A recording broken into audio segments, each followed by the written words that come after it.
we're going to wait on the Lord. Heavenly Father, we just thank you for this time of ministry. We thank you for your goodness and your mercy. Thank you for kindness upon Moses, how you called him out, given him a tongue to be able to speak, and just to activate those gifts within him, Father, to help him discern the things that are before him, to make the right choices, to choose the right direction. Thank you for those people around him, Father, that there is a safety in a multitude of counsels. And I just thank you that your counsel would win out. I thank you, God, for his family.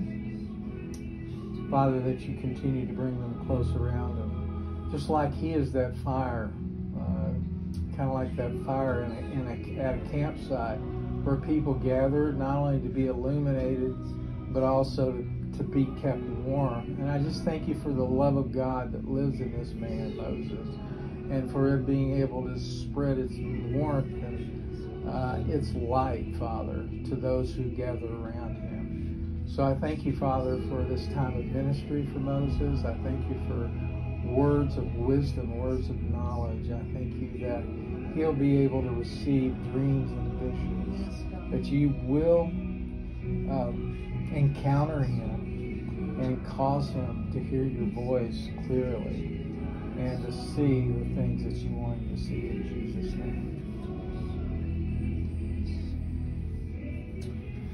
Moses, I feel like you're one who goes deep in the things of God and the knowledge of God, and I feel like the Lord has given you that depth so that when he does speak into you, it goes in, you have a large capacity to receive, and that you are like a receiver, and the Lord's just made you that way. You have big ears, a big heart, and that you can hear well, you can see well, that you can feel the Lord, and that the Lord has made you that way to receive from him so that you can broadcast it to others, so that you can speak it to others, so that you have that evangelistic heart that wants to, as the word says, that those who are wise win souls, and that you are one who is wise, and you are one who wins souls, who is speaking constantly of the goodness of God, and that you draw people to him, that you have Jesus inside of you, and you draw them into yourself, to the Lord, so that you introduce them to him and say, here he is, here's the one you've been looking for. So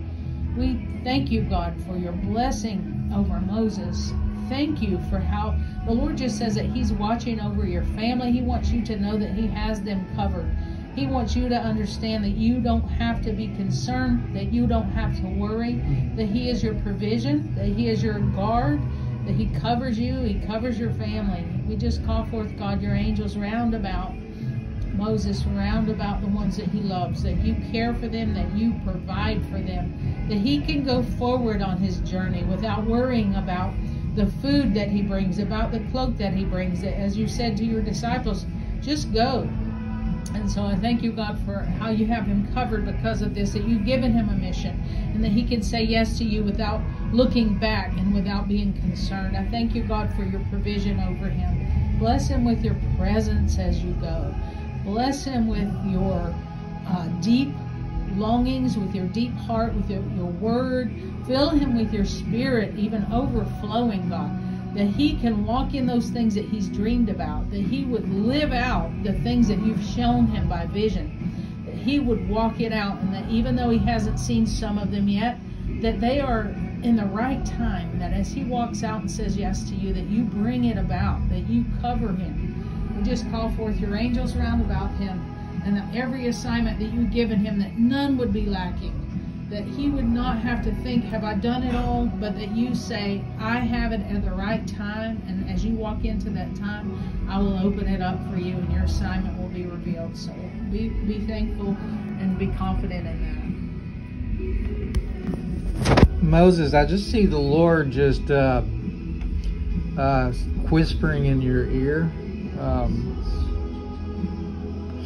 He's just speaking to you so that he's very close. He's right next to you. And he's just bending over and just whispering in your ear the things that he wants you to know. It's not going to be some like fireworks or anything like that. It's just going to be it's going to be like a conversation. Somebody leaning over to that's sitting next to you and just whispering in your ear. And that's the way he's going to talk to you. And there's the scriptures that I was looking at in Psalm 32. Psalm 32, and it says, "Therefore let everyone who is godly offer prayer to you at a time when you may be found. Surely in the rush of great waters they shall not reach him. You are a hiding place for me. You preserve me from trouble. You surround me with shouts of deliverance." And it really reminds me of the story of Moses, the child, when he was put into the basket of reeds. And the waters that were all around him, and that they were like a rush of waters, they did not harm him. Rather, he used that so that he got deliverance by Pharaoh's daughter seeing the basket and lifting him up and taking him into her home and raising him as her own son. So I just know that the Lord has a very intimate relationship with you, Moses, and that he will continue to draw even closer to you. Just let down the wall.